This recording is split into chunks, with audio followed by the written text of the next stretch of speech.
सिंदूर के बाद से आप देखें तो अच्छी खासी तेजी इस पर्टिकुलर काउंटर्स में भी देखने को मिली, जो कि बहुत ही स्वाभाविक सी बात थी।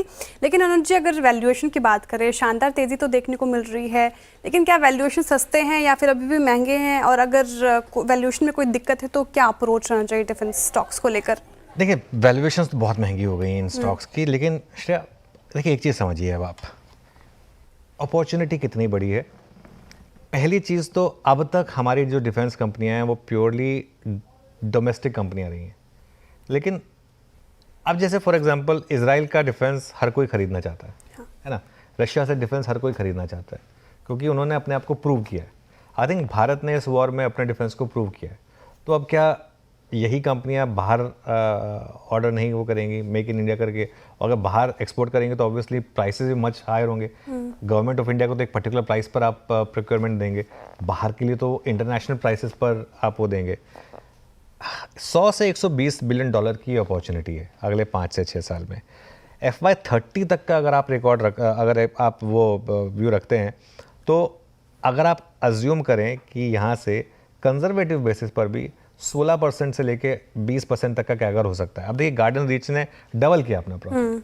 अब ऑब्वियसली एक टाइम आएगा जिसमें बेस इफेक्ट कैचअप हो रहेगा, उसके बाद आपको थोड़ा सा महंगा हो जाएगा। लेकिन इसको सिर्फ इस वैल्यूएशन के हिसाब से मत देखिए, आज के वैल्यूएशन के हिसाब से मत देखिए इसको।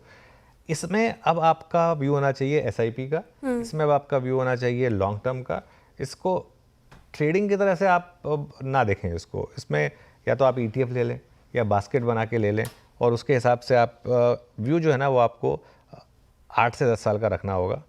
और एक चीज़ समझ लीजिए, अब वो एक टर्म है जिसको मैं यूज़ नहीं करना चाहता पाकिस्तान के बारे में, जो जिस तरीके का वो उनका रवैया रहा है, वो कहते हैं ना, वो पूंछ सीधी नहीं होती है, मैं बस उतना यूज़ करूँगा, है ना। तो वो आगे भी जाके दिक्कत रहने वाला है, वो करने वाला है दिक्कत।